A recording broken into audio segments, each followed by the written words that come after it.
Hello guys, this is Tariq Farooqui. Hope you are doing well. Last video के अंदर हमने बात की थी कि आप किस तरीके से एक अच्छे आर्टिकल राइटर बन सकते हैं। आई होप कि आपको वो वीडियो जो है वो आपको फ़ायदेमंद साबित हुई होगी आपके लिए, और उससे जो टिप्स जो भी हमने डिस्कस की थी वो कहीं ना कहीं उसमें आपके लिए कुछ इम्प्रूवमेंट का एलिमेंट होगा। In this video we are going to talk about something different, and that is जब मुझे कोई आर्टिकल मिलता है तो मैं कैसे आर्टिकल लिखता हूँ।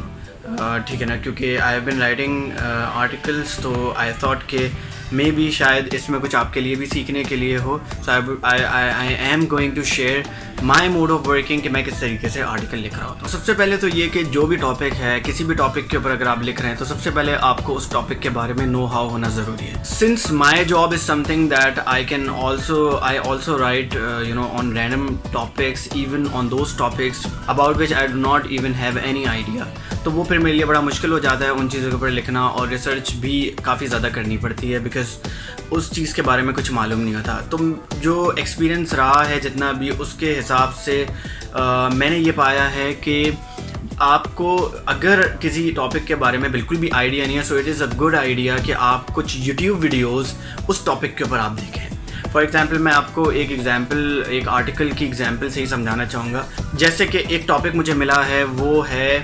प्राइवेटाइजेशन इन पाकिस्तान। ठीक है, ये है। तो सबसे पहले the first thing that is important is I need to have basic information about the idea of privatisation, and then फिर पाकिस्तान की हिस्ट्री किस तरीके से प्राइवेटाइजेशन के साथ मैच करती है। So I need to have this idea. तो अगर तो मुझे मालूम ही नहीं है कि प्राइवेटाइजेशन क्या होती है, तो मैं ये करूँगा कि सबसे पहले मैं यूट्यूब के ऊपर जाऊँगा और उसके ऊपर मैं लिखूँगा प्राइवेटाइजेशन। तो उसके फिर मैं कॉन्सेप्ट को समझूंगा, उसके एडवांटेजेस और डिसएडवांटेजेस को समझूंगा। देन उसके जो एक उसके ऑपोजिट जो एक थ्योरी है जो कि नेशनलाइजेशन की है, मैं उसको पढ़ूंगा, उसके एडवांटेजेस और डिसएडवांटेजेस को पढ़ूंगा। इससे ये होगा कि मुझे जो बेसिक नो हाउ है वो मुझे उस टॉपिक की हो जाएगी। ठीक है ना।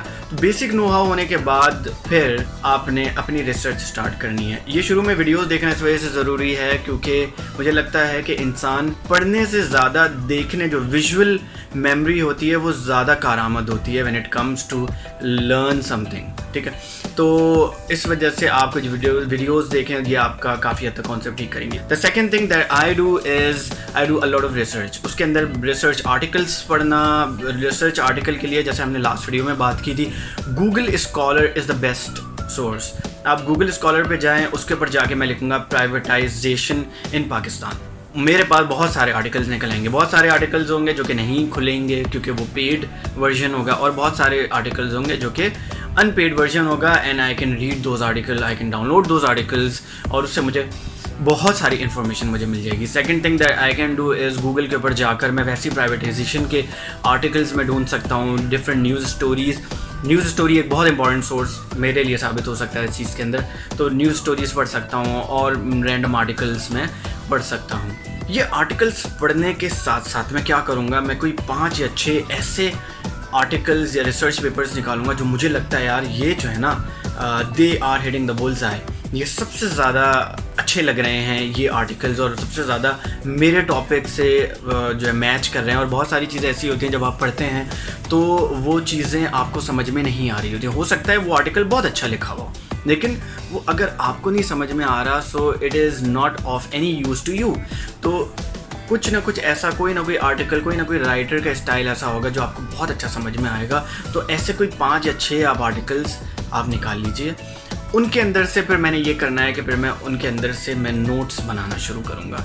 ठीक है ना, मैं एक वर्ड की फ़ाइल लूँगा, उस वर्ड की फ़ाइल में से जो मेरी इंपॉर्टेंस के जो भी पैराग्राफ्स हैं मैं वो पैराग्राफ्स को लेकर कॉपी पेस्ट करता जाऊँगा।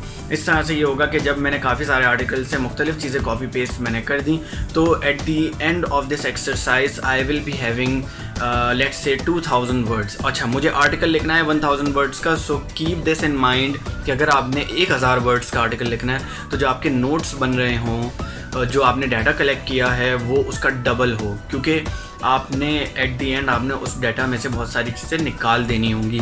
तो वो निकालने के बाद भी जो आपका जो वर्ड काउंट है, जो रिक्वायर्ड वर्ड काउंट से मैच करना चाहिए। तो मैं 2000 वर्ड्स के नोट्स बनाऊंगा, एंड देन अब मेरा रिसर्च का जो काम है वो ख़त्म हो गया। अब मुझे करनी है पैराफ्रेजिंग। एंड जब पैराफ्रेजिंग की बात आती है तो यहाँ पर आपकी जो ग्रामेटिकल स्किल्स हैं, राइटिंग स्किल्स हैं, अब सारा काम उनका है। अगर आपके ग्रामर के अंदर प्रॉब्लम है तो ऑब्वियसली हमने जिससे बात की थी आप आर्टिकल नहीं लिख सकते। तो अब मैंने ये करना है कि मैंने अपने आर्टिकल को लिखना शुरू करना है। वो जो चीज़ें, जो इन्फॉर्मेशन, जो नोट्स जो मैंने एक वर्ड फाइल में कॉपी किए थे, मैं उनको अपने वर्ड्स में पैराफ्रेज करना शुरू कर दूँगा। जी, पैराफ्रेज एक बहुत इंपॉर्टेंट स्किल है when it comes to content writing. Even आपको बहुत सारे आर्टिकल्स, आपको बहुत सारे असाइनमेंट्स ऐसे मिलते हैं जिसके अंदर जो क्लाइंट होता है उसकी रिक्वायरमेंट ये होती है कि यार इस आर्टिकल को सिर्फ आप पैराफ्रेज कर दें। ठीक है, तो आपने पैराफ्रेज का मतलब ये होता है कि आप उसी आर्टिकल को लेके अपने वर्ड्स के अंदर लिख दें। लेकिन कभी भी इस तरह से नहीं करना चाहिए कि आपको किसी टॉपिक के ऊपर आर्टिकल मिला और आप कोई और आर्टिकल उठा के पूरा का पूरा डिट्टो वही आर्टिकल लिख दें पैराफ्रेज करके अपने वर्ड्स में। तो ये एक गलत बात है। आप जब भी आर्टिकल लिखें आप 5 से 10 आर्टिकल्स को लेके उनको पैराफ्रेज करें और उसके साथ फिर अपना कुछ आइडिया, जो भी इनसाइट आपकी डेवलप हुई है उन आर्टिकल्स को पढ़ते हुए, वो डालें। तो एक अच्छा article at the end of the day आपके सामने होगा। अच्छा, नॉर्मली ऐसा होता है कि पैराफ्रेज करने के साथ साथ, क्योंकि जब आप 5-6 आर्टिकल जब मैंने भी पढ़ लिए होते हैं या 10 आर्टिकल्स पढ़ लिए होते हैं तो एक मेरी अपनी खुद की थिंकिंग एक डेवलप हो चुकी होती है। तो उस वक्त करना ये चाहिए कि आपको अपने जहन को, अपने दिमाग को फ्री छोड़ देना चाहिए। Whatever is coming to your mind related to the topic, you just write it, literally write it. आप अपने आप को फ्री हैंड दे दें, आप लिखें उस दौरान। अच्छा, that's a very important point. When you are writing a rough draft, do not care about your grammatical mistakes. Seriously, grammatical portion अभी देखने का वक्त ही नहीं है। You need to give yourself totally free hand और उसके अंदर आपने बस सिर्फ लिखना है। Whatever is coming to your mind आप पैराफ्रेज कीजिए, आप अपने आइडियाज़ को उसके अंदर डालिए। बहुत सारी चीज़ें होंगी जो आपने कहीं ना कहीं सुन रखी होंगी, उनका आप यूजेज कीजिए। प्रेशर के अंदर नहीं लिखना, बिल्कुल फ्री होकर आपने उसमें लिखना है। एंड देखते ही देखते आपको पता ही नहीं चलेगा कि किस तरह से आपका आर्टिकल कंप्लीट हो जाता है। अच्छा, बहुत से लोग ये भी पूछते हैं कि यार जब हम आर्टिकल हम लिखना तो चाहते हैं लेकिन जब लिखना स्टार्ट करते हैं तो बड़ा मुश्किल होता है लिखना। एंड वो बिल्कुल सही भी है। आपको फॉर एग्जांपल जैसे कि 1000 वर्ड्स का अगर आर्टिकल लिखना है तो 1000 वर्ड्स का आर्टिकल लिखना कोई आसान बात नहीं है। ये एक बहुत बड़ा ह्यूमंगस टास्क नज़र आता है। ठीक है, लेकिन मैं आपको बताऊँ इसके अंदर एक ट्रिक है और वो ट्रिक ये है कि जहाँ आपने 200-300 वर्ड्स जहाँ लिखे, आप एक फ्लो के अंदर आ जाते हैं खुद ब खुद। बाकी के 600-700 वर्ड्स लिखना इतना मुश्किल नहीं होता। Literally it is all about starting your article. When you start writing and when you complete first 2 paragraphs, literally it becomes piece of cake for you to complete that article. And even down the line जब आप article के बीच में जाते हैं then आपके दिमाग में हर तरफ से ख्यालात आते रहते हैं and you really want to write this and that and you really want to put that idea or this idea, इतने ज़्यादा हो जाते हैं। and at that very moment लिखना बहुत मज़ेदार चीज़ हो जाती है। अच्छा, अब जैसे कि मैंने पैराफ्रेज कर दिया, अभी जो मेरे पास ड्राफ्ट है that is called rough draft और फर्स्ट ड्राफ्ट। ठीक है, अब मैंने ये करना है कि इस फर्स्ट ड्राफ्ट को सबसे पहले तो मैंने इसकी सीक्वेंसिंग करनी है। हो सकता है कि मैंने प्राइवेटाइजेशन के ऊपर जो मैं आर्टिकल लिख रहा हूँ तो प्राइवेटाइजेशन की जो डेफिनेशन है जो कि शायद शुरू में आनी थी वो मैंने बिल्कुल इन दी एंड लास्ट में डाली हुई हो। तो now is the time when you start sequencing your article कि कौन सा पैराग्राफ कहाँ आना चाहिए। उसके बाद फिर अब मौका आता है कि आप अपनी जो ग्रामेटिकल पोर्शन है उसको कवर करें। अब आपने देखना ये है कि आप अपने जो भी आर्टिकल, जो भी पीस आपने लिखा है उसकी आप ग्रामर को देखें। पहली चीज़ तो ये कि जब आप वर्ड फाइल के अंदर लिखते हैं तो वो ऑटोमेटिकली उसका एक सिस्टम होता है, वो आपको खुद गलतियाँ बता रहा होता है। आप F7 की का इस्तेमाल कर सकते हैं। F7 जब भी आप दबाएंगे F7 आपको आपकी गलतियाँ, मिस्टेक्स बताता रहेगा। ठीक है ना। तो पहली गलती तो आप इस तरीके से, पहला तो आपका जो फ़िल्टर है वो खुद वर्ड है। दूसरा फ़िल्टर आपकी अपनी नज़र है कि बहुत सारी गलतियाँ होंगी जो आपको खुद देखने से समझ में आ जाएगा कि नहीं यार यहाँ पे मेरी कोई गलती है। तीसरा फ़िल्टर जो मैंने लास्ट वीडियो में भी बात की थी वो है grammarly.com। आपने जो भी आर्टिकल लिखा है आप उसको लेंगे और grammarly.com पे आप कॉपी पेस्ट कर देंगे। ग्रामरली आपको बहुत सारी आपकी गलतियाँ जो शायद आपकी नज़र में नहीं आई थी, ग्रामरली उनको हाईलाइट करके बता देगा। और न सिर्फ हाईलाइट करेगा बल्कि उनका ऑल्टरनेटिव भी आपको बता देगा कि इस वर्ड की जगह ये एडिशन होना चाहिए, ये यहाँ पर ये ग्रामेटिकल इशू है, इसको प्लीज़ चेंज कीजिए और इस तरह चेंज कीजिए। तो एक दफ़ा आपने ग्रामरली के साथ वो गुजार दिया, आप फिर जो करेक्ट आपका जो भी आर्टिकल होगा उसको आप उठाकर अपनी उसी वर्ड फाइल के अंदर कॉपी पेस्ट कर देंगे। अब जो आपका आर्टिकल है वो तकरीबन फाइनल फॉर्म के अंदर है। मैं नॉर्मली ये करता हूँ कि ये करने के बाद अब मैं टाइटल के बारे में सोचता हूँ। जी, टाइटल के बारे में कभी भी स्टार्टिंग में ना सोचिए। वो एक अलग बात है कि आपको ऑलरेडी टाइटल दिया गया हो, तब एक अलग बात है। लेकिन नॉर्मली जो मुझे जिस तरह के आर्टिकल्स मिल रहे होते हैं उसमें मुझे सिर्फ टॉपिक बताया जाता है, but I do not have any title.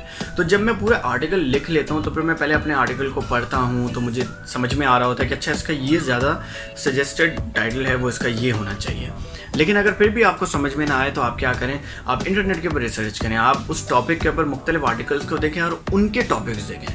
लेकिन कभी भी टाइटल को कॉपी पेस्ट ना करें, उससे मिलता जुलता कोई टाइटल आप अपने जो भी आपका आर्टिकल है उसका आप रख लें। इस तरह से आपका जो आर्टिकल है वो तकरीबन एक फुल एंड फाइनल फॉर्म के अंदर आ जाता है, जिसके अंदर आपने अच्छी सी रिसर्च भी की है, आपने जो भी गलतियाँ थी, उसके ग्रामेटिकल इश्यूज थे, उनको भी आपने ठीक कर लिया और आपने उसका एक अच्छा सा टाइटल भी रख लिया।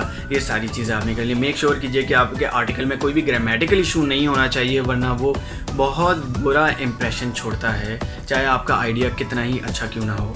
तो और जो सबसे इम्पॉर्टेंट जो बात जो मुझे समझ में आती है वो ये है कि जब आप आर्टिकल लिखना शुरू करते हैं तो आपको वो बड़ा मुश्किल काम लग रहा होता है, लेकिन जैसे जैसे आप पहला या दूसरा पैराग्राफ आप ख़त्म करते हैं तब वो वही आर्टिकल लिखना आपको बहुत आसान लगने लगता है। But you know what's important is आपकी रिसर्च बहुत अच्छी होनी चाहिए। जितनी अच्छी आपकी रिसर्च होगी उतना ही ज़्यादा अच्छे तरीके से आप आर्टिकल लिख सकेंगे, उतने ही ज़्यादा आइडियाज़ आपके जहन में होंगे जो आप अपने आर्टिकल का हिस्सा बना दें। और अगर आप अपने आर्टिकल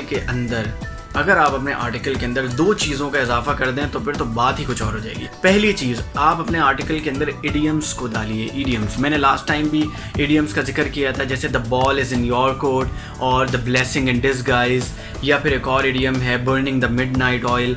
ये मुख्तलिफ किस्म के इडियम्स हैं जो कि आपको ईजिली इंटरनेट के ऊपर भी अवेलेबल हैं, आपके जहन में भी हैं। इसको डालने का तरीका ये है कि जब आप अपना आर्टिकल पूरा लिख दें तब आप देखें कि कहाँ पर कौन सा इडियम फिक्स हो सकता है। यकीन कीजिए इतना ज़बरदस्त इंप्रेशन आता है जब भी आप कोई भी इडियम को अपने आर्टिकल का हिस्सा बनाते हैं। और जो रीडर है उसको नहीं पता कि आपके जहन में कितने इडियम्स हैं। लेट्स से कि आपको टोटल 5 इडियम्स आते हैं और उन 5 में से आपने अपने आर्टिकल में 4 इडियम यूज़ कर लिया। अब जो रीडर है उसको नहीं पता कि टोटल आपको आते ही 5 इडियम्स थे, उसने सिर्फ ये देखा है कि आपने 4 इडियम्स को अपने आर्टिकल का हिस्सा बनाया है, तो ये बड़ा ज़बरदस्त इंप्रेशन जाता है। तो मैं भी जब आर्टिकल पूरा लिख लेता हूँ तो मैं ऐसी स्पेसेस ढूंढता हूँ जहाँ पर मैं कोई इडियम डाल सकता हूँ।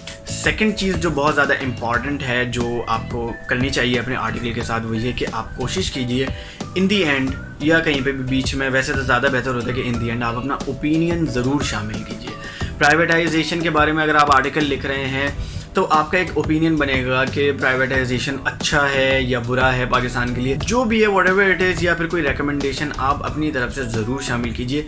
इससे रीडर को पता चलता है कि आपने सिर्फ बस रिसर्च करके लिखा नहीं है, बल्कि इस रिसर्च की बेस पर आपका जो आर्टिकल है वो एक ओपिनियन भी रखता है अपने अंदर, वो एक स्टैंडिंग भी रखता है अपने अंदर, तो इससे भी बहुत अच्छा इंप्रेशन जाता है। थर्डली ये कि अगर आप किसी एडिटर का सहारा ले रहे हैं, आपने किसी शख्स को ढूंढ लिया है कि जो कि आपके लिए एडिटिंग कर सकता है, तो प्लीज़ खुदा के वास्ते, मुझे भी बहुत सारे लोग जो हैं वो अपने आर्टिकल्स, अपने राइटिंग के पीसेस भेजते हैं कि प्लीज़ इसे एडिट करके इसको देखकर बता दें कि ये ठीक है या नहीं है। तो मैं आपसे यही गुजारिश करूंगा कि खुदा के वास्ते जब भी आप किसी को भी अपना आर्टिकल चेक कराएं तो अपनी तरफ से पहले मेक श्योर कर लें कि इसमें कोई गलती नहीं है। आप अपनी तरफ से जब बिल्कुल मुतमईन हो तब आप उस आर्टिकल को एडिटर के पास भेजें, वरना बहुत सी दफ़ा इतनी छोटी छोटी गलतियां सामने आ रही होती हैं कि आप सर पकड़ के बैठ जाते हैं कि यार ये गलती आपकी नज़र से कैसे उछल होगी। तो प्लीज़ मेक श्योर कीजिए कि वो जो भी पीस ऑफ राइटिंग आपने लिखा है वो आपके लेवल पे पूरा परफेक्ट होना चाहिए। उसके बाद फिर आप उसको किसी से एडिट करवाएं तो उस एडिटर को भी चेक करने में मज़ा आएगा और आपको भी सीखने का इससे ज़्यादा मौका मिलेगा। उम्मीद करता हूँ कि ये कुछ टिप्स हैं जो कि आपके लिए हेल्पफुल साबित होंगी। नेक्स्ट टाइम एक और नए टॉपिक के साथ मुलाकात करेंगे। शुक्रिया।